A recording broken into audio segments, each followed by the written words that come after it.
সেদিন রাত ছিল কালবৈশাখীর। গ্রামের সব মানুষ দরজা জানলা বন্ধ করে ঘরে ঢুকে পড়েছিল, কিন্তু একজন বৃদ্ধ বারবার বলছিলেন, আজ রাতে ঝড়কে ভয় পেও না, ভয় পেও সেই জিনিসটাকে যেটা ঝড়ের সঙ্গে গ্রামে আসে। কেউ তার কথা বিশ্বাস করেনি। তারপর যা ঘটেছিল, আজও সেই গ্রামের মানুষ কালবৈশাখীর রাতে ঘরের বাইরে পা রাখে না। সেই গ্রামের নাম ছিল শালডাঙ্গা। চারিদিকে বাঁশঝাড়, পুরনো আমবাগান, আর গ্রামের শেষ মাথায় একটি পরিত্যক্ত কুয়ো। গ্রামের মানুষ বিশ্বাস করত, বছরের প্রথম কালবৈশাখীর রাতে ওই কুয়োর আশপাশে কেউ গেলে আর আগের মতো ফিরে আসে না। একদিন শহর থেকে 4 বন্ধু, রাহুল, সায়ন, অর্ণব আর দীপ গ্রামে বেড়াতে এলো। রাতে খাওয়ার সময় গ্রামের এক বৃদ্ধ তাদের সাবধান করে বললেন, ঝড় শুরু হলে বাঁশবনের দিকে যেও না। যদি সাদা শাড়ি পরা কাউকে ডাকতে দেখো, পেছন ফিরে তাকাবে না। 4 জন হেসে উড়িয়ে দিল। রাত বাড়তে লাগলো, আকাশে কালো মেঘ জমল, হঠাৎ বিদ্যুৎ চমকালো। তারপরে শুরু হলো ঝড়। মোবাইল হাতে নিয়ে তারা বেরিয়ে পড়লো ভিডিও বানাতে। বাঁশবনের কাছে পৌঁছতেই বজ্রপাতের আলোয় দেখা গেল দূরে সাদা শাড়ি পরা এক মহিলা দাঁড়িয়ে আছেন। তিনি ধীরে ধীরে হাত তুলে ইশারা করলেন। সায়ন বলল, চল পালাই। কিন্তু রাহুল বলল, ভূত বলে কিছু নেই। সে একাই মহিলার পিছু নিল। বাকি 3 জন ভয়ে দৌড়ে গ্রামে ফিরে গেল। রাহুল হাঁটতে হাঁটতে গ্রামের শেষ প্রান্তের সেই পরিত্যক্ত কুয়োর সামনে পৌঁছলো। হঠাৎ ঝড় থেমে গেল, চারিদিক নিস্তব্ধ।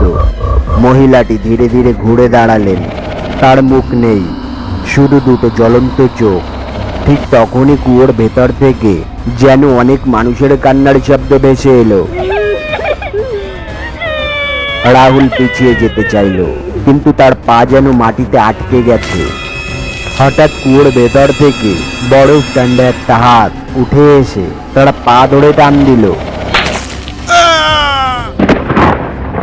সে চিৎকার করলো, আর সেই চিৎকার বজ্রপাতের শব্দের সঙ্গে মিলিয়ে গেল। পরদিন সকালে গ্রামের মানুষ কুয়োর পাশে রাহুলকে অজ্ঞান অবস্থায় পড়ে থাকতে দেখে। তার শরীরে কোনো আঘাত ছিল না, কিন্তু চুলের অনেকটা অংশ সাদা হয়ে গিয়েছিল। জ্ঞান ফেরার পরে সে শুধু একটাই কথা বলতে লাগলো, ঝড় আবার আসবে, ও আবার আসবে। কিন্তু এরপর থেকে সে আর কখনো স্বাভাবিক হয়নি। প্রতি বছর প্রথম কালবৈশাখীর রাতে সে নিজেই কুয়োর দিকে হাঁটতে শুরু করত। গ্রামের মানুষ তাকে জোর করে আটকে রাখত। এরপর গ্রামের সবচেয়ে বৃদ্ধ ব্যক্তি সবাইকে একটি ভয়ঙ্কর সত্য বললেন।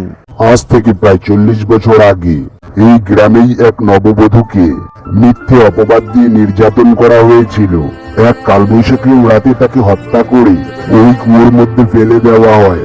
মৃত্যুর আগে তিনি শুধু একটাই কথা বলেছিলেন, যারা অন্যায় দেখেও চুপ করে থাকবে, ঝড়ের রাতে আমি তাদের ডাকবো, এসো এসো এসো। আজও নাকি ঝড়ের রাতে শালডাঙ্গা গ্রামের বাঁশবনের পাশে দাঁড়ালে দূরে সাদা শাড়ি পরা একজন মহিলাকে দেখা যায়। তিনি কখনো জোর করেন না, শুধু হাত তুলে ডাকেন। এসো এসো এসো।